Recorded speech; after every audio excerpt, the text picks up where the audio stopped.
thank the gentleman for yielding. In a press conference last Thursday, Speaker of the House, Nancy Pelosi, said that President Trump committed the impeachable offense of bribery, evidenced in his July 25th call transcript with President Zelensky. In concert with that, multiple Democratic members of this committee gave TV and radio interviews over this past week discussing how the president's conduct supported his impeachment for committing bribery, all of which struck me as very odd, because for the longest time this was all about quid pro quo, according to the whistleblower complaint. But after witness began saying there was no quid pro quo, or even that quid pro quo was not even possible, we saw a shift from the Democrats. They briefly started to refer to the president's conduct on the July 25th call as extortion. And now it's shifted again last week to bribery. The devastating testimony corroborated evidence of bribery uncovered in the inquiry.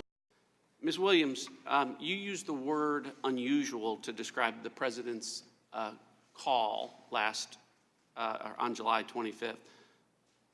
Lieutenant Colonel Vindman, you used the word inappropriate and proper.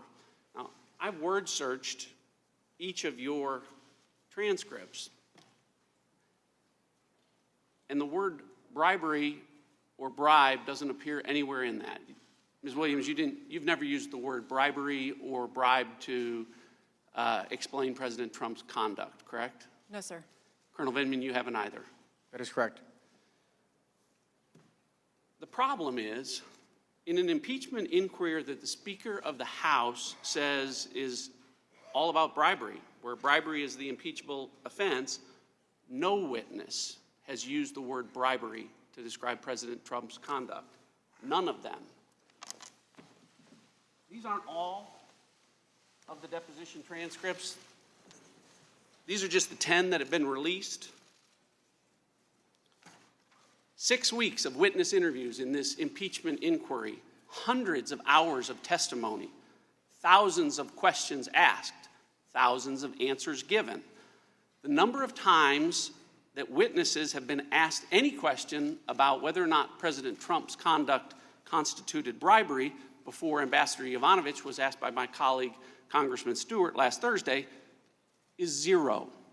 The number of times witnesses have used the word bribery or bribe to describe President Trump's conduct in the last 6 weeks of this inquiry is 0. In fact, in these 3,500 pages of sworn deposition testimony and just these 10 transcripts released thus far, the word bribery appears in these 3,500 pages exactly one time. And ironically, it appears not in a description of President Trump's alleged conduct, it appears in a description of Vice President Biden's alleged conduct. Yes, Speaker Pelosi, you talked about bribery a second ago. Yes, bribery. That's a very serious charge. It's what in the makes this a case of bribery? Well, you know, we talking Latin around here, e pluribus from anyone, quid pro quo, bribery, and that is in the Constitution attached to the impeachment proceeding. This is important because as early as next week, my Democratic colleagues are going to say we need to vote on the evidence from this impeachment inquiry on the impeachment of the president for bribery. And they're going to send a report to the Judiciary Committee, and because there's more Democrats than Republicans, it's going to likely pass. And when that happens, the American people need to be clear that when the Democrats, what they are describing as bribery, not a single witness is describing as bribery.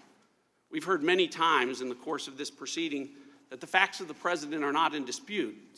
But the American people are asking, if the facts are the same, why do the crimes that the president is being accused of keep changing? Why do we go from quid pro quo to extortion, now to bribery?